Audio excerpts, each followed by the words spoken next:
ऊ मान्छे चाहिँ पुरा ह्याङ भइसकेको छ गाडीमा, सुत्दै सुत्दै आएको थियो साथीहरू। लिन पनि यस्तो अप्ठ्यारो भएको। यो होटेलमा आएको छौँ, यहाँ चाहिँ एकदमै खाना राम्रो पाइन्छ। लास्ट टाइम पनि हामीहरू आएको थियौँ, एकदमै राम्रो खाना मिलेको थियो। मान्छे थकेर हेर यी यस्ता मान्छेसँग नि घुम्न आउनु भन्नु यार। हेर के खाने बाबा?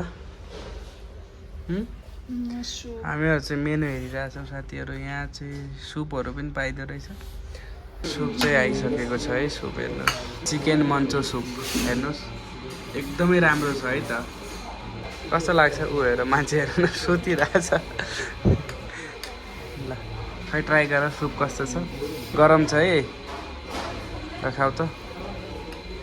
कस्तो छ? ठिक छ? ल साथीहरू, म चाहिँ चिकन सुप चाहिँ ट्राई गर्दैछु है त। ल हेर्नुहोस्,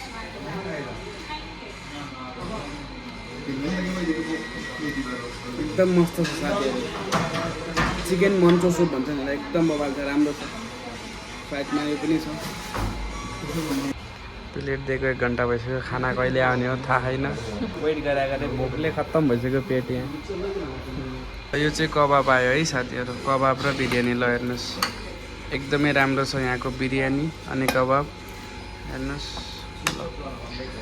अब योलाई चाहिँ कबाब चाहिँ यो भयो है साथीहरूलाई। हेर्नुहोस्, एकदम राम्रो बनाउँछन्, हेर्नु त एकदमै राम्रो छ। यो चाहिँ बिरयानी भयो है त। बेङ्गलोरमा खाने कुराहरू त एकदम राम्रो राम्रो पाइन्छ कि। सुप भयो अनि यो भयो, हेर्नुहोस्। खाऊ खाऊ।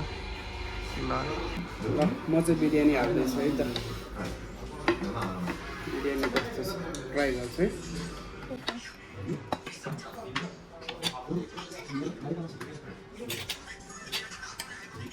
ल साथीहरू, यो चाहिँ बिरयानी आइसकेको छ है त हाम्रो। हेर्नुहोस्, यो चाहिँ कबाब अनि यो चाहिँ बिरयानी एकदमै राम्रो छ। हेर्नुहोस् त, आहा बासमती चावलको। ल है त, अब म चाहिँ खाँदैछु। ठिक छ ठिक छ,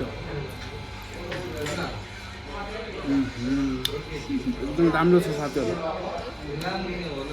बासमती राइसको हैदराबादी बिरयानी भन्दो रहेछ नि यसलाई। एकदमै टेस्ट छ साथीहरू, एकदमै राम्रो। बुढीले चाहिँ सुप खाइरहेछ है त साथीहरू।